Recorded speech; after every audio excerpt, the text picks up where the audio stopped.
Hablemos ahora de la educación, que es un derecho de todos los mexicanos y que con esta contingencia ha visto modificada la forma de enseñar, de aprender y lo que implica también varios retos en el sistema educativo de nuestro país. Para hablar de este y otros temas, me da muchísimo gusto saludar al doctor Ángel Díaz Barriga, quien es doctor en Pedagogía por la Facultad de Filosofía y Letras y quien ha sido profesor de esta universidad por muchos años. Doctor, buenas tardes, un gusto que esté con nosotros en este espacio de la UNAM Responde.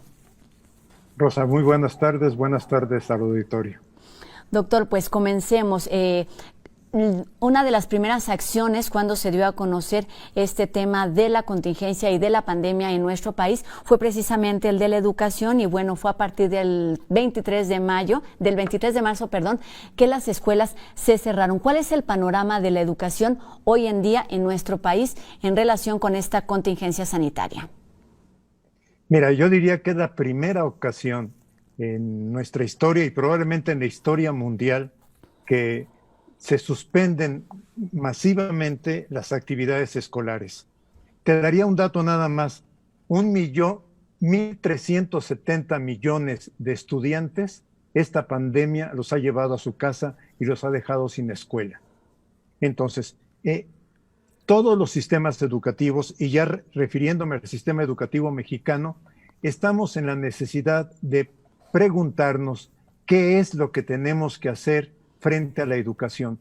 Yo creo que no hemos hecho la pregunta adecuada, porque la pregunta que se ha hecho es cómo seguimos con los planes de estudio, o cómo seguimos con las clases, o cómo seguimos trabajando con los alumnos y les pedimos que sigan haciendo una carpeta de experiencias o que tengan contacto con sus maestros, etcétera.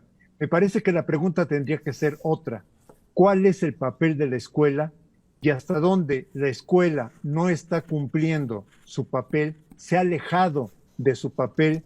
Porque la escuela tendría que ser el espacio ciertamente de formación y aprendizaje, pero donde el estudiante aprende lo significativo para su vida.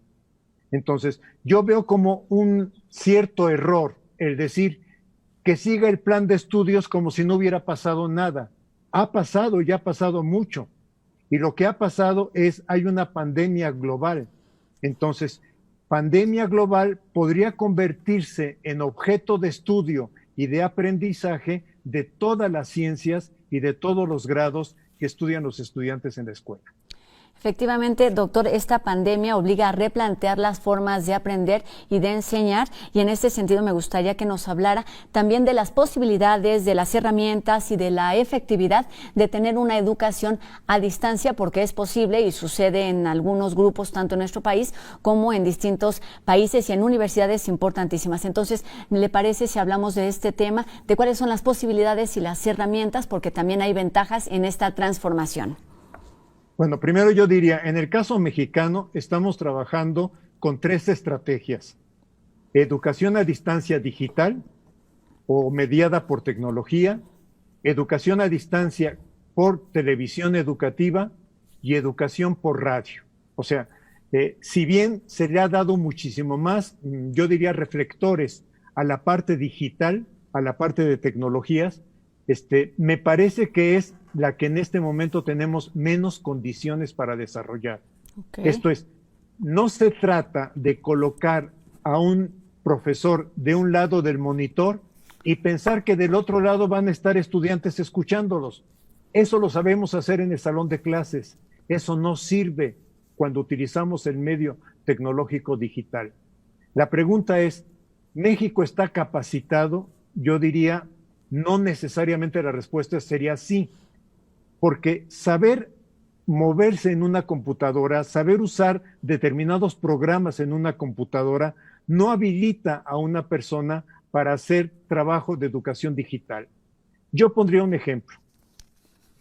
Las universidades mexicanas, que es donde se ha desarrollado un poco más el tema de la educación a distancia digital, en realidad nunca hacen un curso con una persona.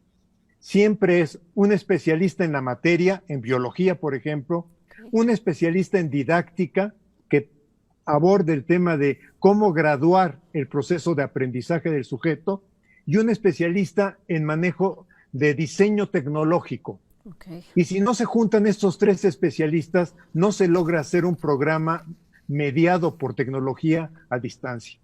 ¿Qué es lo que se está haciendo? Poner profesores frente a la computadora y ponerlos a dar clase. Y esto para los alumnos, no tenemos una investigación consistente en este momento, pero lo que aparece en las redes sociales es que los alumnos dicen es muy aburrido. Esencialmente, Sí. doctor, lo que está mencionando es que falta un proceso de planeación para que esta educación digital cumpla su objetivo. No, yo pienso que este tendría que ser un proceso de formación de mediano plazo. Okay. La SEP, pienso que aquí nos está medio engañando porque dice, con Google Education, yo lo que voy a hacer es preparar a los maestros del mes de abril al mes de noviembre. Me parece perfecto que hagan un modelo de preparación de los maestros, pero los maestros que están trabajando en línea ya están trabajando en línea. No sé si me explico. Sí, O sea, sí. nos sorprendió la pandemia sin que tuviéramos una propuesta, sobre todo para educación básica, de educación digital, bien formulada. Y lo que se está haciendo, quizá algunas escuelas privadas, esto habría también que separarlo, quizá algunas escuelas privadas que ya tenían un manejo de tecnologías y donde los alumnos en su casa tienen conectividad y tienen computadora, pueden avanzar un poquito más en esto. Pero esto lo que crea es más desigualdad social. O sea, finalmente cuando tenemos pocos estudios, aquí cuando la CENTE, la sección 9 del sindicato, hizo una encuesta a nivel de la Ciudad de México, encontró que solo el 27% de los estudiantes tiene una computadora conectada en su casa, pero que solo el 57% de los profesores dice, yo tengo formación básica para manejar algún programa como Word, como Excel, etcétera. Y solo el 1%, casi el 2% dice, yo me he formado para trabajar digitalmente. Entonces, estamos ante, digamos, un proyecto de la SEP que entiendo la presión de la respuesta, pero que es una respuesta inadecuada para la realidad del país que tenemos. Doctor. Si tomo otro, no, termine, perdón, adelante. Si tomo otro estudio del el Fondo Consultivo del CONACYT, lo que plantea es que solamente 20,000 hogares en México tienen computadora con conectividad. O sea, pensar que nuestra salida hoy es la educación digital es falso. Exactamente, me parece muy importante que toquemos este tema de la desigualdad social y de la familiarización que tengamos tanto con la tecnología en la ciudad y en las comunidades rurales, pero antes de llegar a esta diferencia me parece que podemos hablar de tres grupos que están involucrados en este tema de educación a distancia. Por un lado son los profesores, por supuesto los alumnos, pero también los padres de familia. Comencemos por uno de ellos, doctor, ¿le parece los profesores? Los profesores lo que hoy se sienten es recargados de tareas, recargados de trabajo, se les ha dado la tarea de atender a los alumnos. Hay quienes han podido, porque esto, digo, es muy de redes sociales, no hay un estudio sistemático, pero hay quienes han podido formar grupos de WhatsApp con padres de familia y ahí estar enviando y recibiendo tareas de los estudiantes. Hay quien puede comunicarse por alguna vía con los estudiantes y hay quien utilizó la semana del 13 al 19 de marzo para dejar tareas a los alumnos y los alumnos están trabajando en torno a ellas. A los profesores, a algunos se les está pidiendo que den la clase por televisión o que den la clase digital. Se sienten de todas maneras abrumados porque ellos mismos se dan cuenta que no es el medio de trabajo, que no es el medio acostumbrado al trabajo, para el trabajo que realizan y que estos medios digitales podrían apoyarse en otro tipo de documentos, de versiones, de programas, videos, etcétera, ¿no? Esto por el lado de los profesores, evidentemente se están adaptando a una nueva forma de enseñar que impacta directamente en los alumnos. Doctor, háblenos de este bloque. Los alumnos en general, lo que yo he encontrado en las redes sociales están recargados de tarea. Pareciera que un programa en línea es presentar una clase, dejar una lectura y hacer 20 preguntas. Y entonces los alumnos están con cada clase acumulando preguntas que incluso los que están en televisión dicen, no alcanzo a anotar todas las preguntas que están dictando en el televisor. Esto lleva un poco a comentarios de padres de familia, porque los padres de familia dicen, es que ahora veo a mi hijo tener que estar resolviendo preguntas por más horas que realmente las que tenía cuando estaba en la escuela. ¿Esto significa que hay más aprendizaje? Honestamente, yo lo dudo.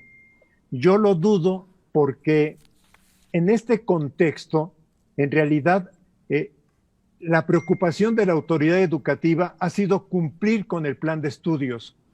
Y pienso que lo que tendría que haber hecho la autoridad educativa sería impulsar un trabajo de proyectos bajo la pregunta, ¿cómo surgió el COVID? ¿Qué significa el COVID? ¿Qué problemas ha creado a nivel económico, a nivel de relaciones sociales, a nivel de relaciones familiares, a nivel de ciencia? Entonces, decimos que en la escuela los alumnos aprenden ciencia, geografía, historia, español y que aprenden matemáticas. Podríamos mostrar que si la SEP hubiera armado un gran proyecto que se podría llamar pandemia COVID, las casas podrían trabajar, los hogares podrían trabajar, el niño que está en tercero de primaria con el niño que está en primero o segundo de secundaria, con diferentes niveles, pero en un mismo proyecto. No sé si me explico. Sí, o sea, claro que sí, doctor, las preguntas de ciencias que se tendría que hacer el niño de tercero de primaria son más simples que las preguntas de ciencias que se tendría que hacer el niño que está en segundo de secundaria.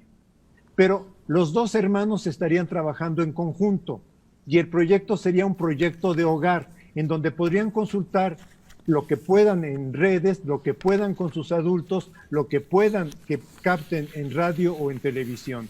Y cuando digo en ciencias, bueno, para geografía sería una cosa excelente, o sea, cómo ha impactado los diferentes países, cuál es la población, cómo afecta la economía de esta población. Para historia también da para muchísimos temas. ¿Cuántas pandemias ha habido en el mundo? ¿Por qué esta pandemia es distinta a otras pandemias? Para matemáticas, para aritmética, un niño de tercero de primaria puede hacer operaciones básicas bajando números de cuántos enfermos, etcétera. Un estudiante de secundaria probablemente tenga que hacer trabajos más estadísticos o incluso conversión de temas aritméticos a temas algebraicos. O sea, yo pienso que faltó creatividad aquí por parte de la autoridad educativa para pensar que, lejos de pensar que el plan de estudio se debe cumplir, lo que habría que pensar es, la pandemia es una oportunidad distinta de aprendizaje. Pues con esto nos quedamos, doctor, y cerramos este primer bloque de entrevistas. Seguiremos platicando con usted después de una pausa aquí en la UNAM Responde sobre todas estas implicaciones y los retos que implica el coronavirus para la educación en nuestro país. Así que agradezco que nos permita unos minutitos y ahora hacemos una pausa aquí en la UNAM Responde. Y seguimos aquí con la voz de especialistas universitarios. Retomamos la conversación con el doctor Ángel Díaz Barriga, investigador emérito del ISUE, Instituto de Investigaciones sobre la Universidad y la Educación. Doctor, pues hablábamos antes de la pausa de las dificultades que están teniendo los distintos actores en el tema de la educación, que se están enfrentando a una nueva forma de enseñar y de aprender con esta pandemia. Me gustaría que retomáramos este tema hablando justamente del tema central de la educación, que es el aprendizaje. ¿Cómo lograrlo? ¿De qué herramientas se pueden echar mano ahora estando en esta contingencia para que se puedan seguir implementando aún después de regresar a la vida cotidiana en las escuelas, doctor? Mire, yo veo dos conflictos en este momento. Hay un conflicto que impulsa mucho a la autoridad educativa en términos de que el curso escolar se debe cumplir. Y entonces se dice, llevábamos el 73% del curso antes de que la suspensión, estamos siguiendo actividades que nos van a permitir, con la extensión del calendario a julio, cumplir con el plan de estudios. Yo creo que aquí está preocupado, hay una mayor preocupación por un plan de estudios que por un aprendizaje. A ver, ¿qué quiero decir? Los estudiantes están también viviendo una situación inédita. Los estudiantes están reencontrándose con muchas situaciones en su entorno familiar. una, un presupuesto de la educación, un presupuesto de la escuela, es que la escuela acerca al alumno a los problemas que tiene en su entorno. Sin embargo, ahorita vemos como si la escuela le estuviera dando la espalda a los problemas del entorno. Hay prioridad sobre el currículo, sobre los planes de estudio formal, sobre los libros de texto y no sobre lo que está pasando y lo que está viviendo el estudiante. Yo creo que es un momento excepcional, yo diría, para que como sociedad mexicana, como educadores, como especialistas en temas educativos, nos volvamos a preguntar qué queremos de la escuela, para qué existe la escuela, qué buscamos con la escuela. Y si la escuela la buscamos para que el estudiante aprenda un plan de estudios, creo que estamos haciendo bien la tarea. Pero si lo que la escuela buscamos es que el alumno desarrolle aprendizajes y desarrolle una formación que le permita irse construyendo como sujeto social, como ser humano, como un sujeto con capacidad de relacionarse con los demás, estamos muy mal. Pienso que hemos hecho, que no hemos resuelto el conflicto entre una escuela para calificar o una escuela para aprender. Yo diría, no importaría ahorita mucho en este contexto que no fue pensado, que no fue provocado intencionalmente por el sistema educativo, pero que es un contexto ideal para decir, ¿saben qué? Vamos a dejar de lado las calificaciones y nos vamos a preocupar por los aprendizajes cotidianos que tiene el niño. Es un momento para pensar qué es más importante, el plan de estudios formal y el libro de texto o la realidad cotidiana que está viviendo el estudiante. Todos sabemos que el punto de aprendizaje de un alumno es esto que tiene en su entorno. Entonces, si a mí me dice qué retos de aprendizaje hay, el reto es cómo le regresamos el significado a la propia escuela, cómo reconstruimos nuestro concepto de escuela y cómo le regresamos al alumno la posibilidad de encontrarse para aprender. Pienso que el ejercicio que ayer se hizo en el sector salud con el subsecretario López-Gatell, de preguntarle a niños, quienes pudimos seguir algunas de las preguntas que hicieron los niños, vemos que los niños tienen una capacidad enorme de expresar creatividad a través de las preguntas, no de responder lo que los maestros queremos que respondan, o no de responder lo que el plan de estudios pensó que pueden responder. Yo pienso que es momento de voltear la cara hacia el alumno, hacia las distintas etapas del alumno y preguntarle, en este contexto, ¿qué es lo que tú puedes aprender? Y vamos a encontrar que hay respuestas que nos sorprenden, porque están inundados de una información que es cierta, están inundados de una información en torno a que esta pandemia es única, no se había presentado en la humanidad y tiene un conjunto de efectos que pueden ser aprovechados. También es momento, perdón, para pensar en padres y madres de familia, pero sobre todo en las madres de familia, cómo en esta pandemia se les ha recargado el rol. O sea, ya no solamente son las responsables del hogar, son las responsables también de cumplir con su trabajo. Varias madres maestras comentan que tienen además que cumplir con dar la clase en línea o con dar la clase en televisión, pero además ahora también tienen que atender al niño de tercero de primaria, al niño de primero de secundaria, etcétera. O sea, no nos estamos dando cuenta sobre quién estamos recargando todo el trabajo de este modelo de escolaridad que quizá tendríamos que romper.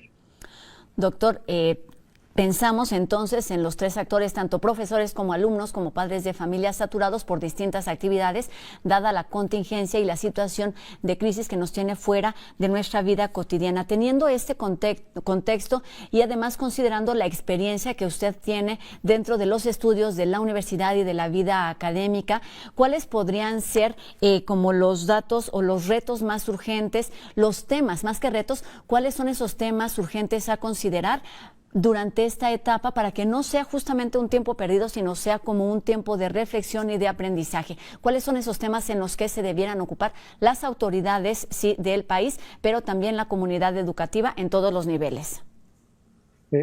Pienso que lo dije hace rato. O sea, pareciera que la autoridad educativa, y en parte es entendible, está más preocupada porque se cumple el plan de estudios.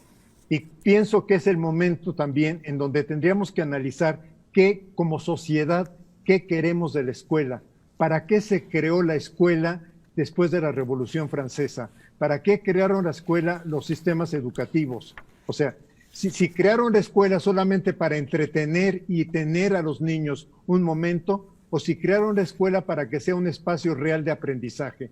Y no puede haber aprendizaje donde no acercamos el contenido del aprendizaje al interés del niño y a la vida cotidiana que está viviendo el niño. Entonces, el niño desde su vida cotidiana nos podría reorientar cómo estructurar este aprendizaje.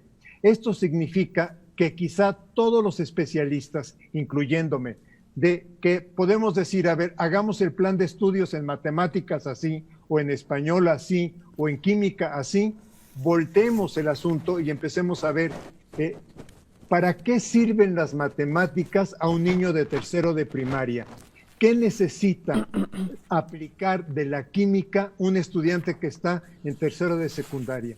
De otra forma, vamos a seguir con esto que encontramos en la literatura, porque toda la literatura, casi yo diría, reto que me muestren que no, toda la literatura que analiza la escuela lo que critica es la escuela funciona ya en su lógica de escolarización. Esto es, en su lógica de promover algo que sirve para la escuela, pero no sirve para la vida. Y pienso que la pandemia nos puede ayudar a pensar que es el momento en que tenemos que empezar a replantear la noción escuela, la noción aprendizaje, la noción alumno y, por supuesto, reconstruir la función docente. Porque reconstruir la función docente, sí, tiene que estar fundada en un saber, pero también tiene que estar fundada en un saber escuchar y saber acompañar. Y entonces, para terminar estos minutos de entrevista, doctor, le preguntaría solamente para cerrar, se trata de una oportunidad para ver esta contingencia y la situación en la que se encuentra el sistema educativo en nuestro país para mejorar, se trata de una oportunidad de aprendizaje, pero también de modernización. Exacto, pero no apostar a que lo digital va a resolver aquellos problemas que no hayamos pensado. Entender que tenemos una sociedad altamente desigual. O sea, en ese sentido yo pienso que es correcto que se esté trabajando con televisión, con radio, que se estén haciendo programas de radio en lenguas indígenas. Considero que es una respuesta correcta, pero no se está trabajando el elemento sustantivo. ¿Cuál es el papel de la escuela en la formación del alumno? Pues sí, con esto nos quedamos. Las herramientas están ahí, tanto las digitales, la televisión, como el radio, por supuesto los profesores, los libros, y lo que se busca o lo que se tendría que buscar en todos los sentidos es el de prepararnos para la vida. Doctor, con esto terminamos. Le agradezco mucho que nos haya acompañado en estos minutos de la UNAM Responde con todo su conocimiento en torno al tema de la educación. Doctor Ángel Díaz Barriga, doctor en pedagogía y profesor emérito del ISUE. Muchas gracias. Rosa, un gusto haber estado con usted y con su audiencia. Pues muchísimas gracias y esperamos que todos hayamos tenido un poco de información y claridad en torno a este tema de la educación y el coronavirus. Y ahora cambiamos radicalmente de tema.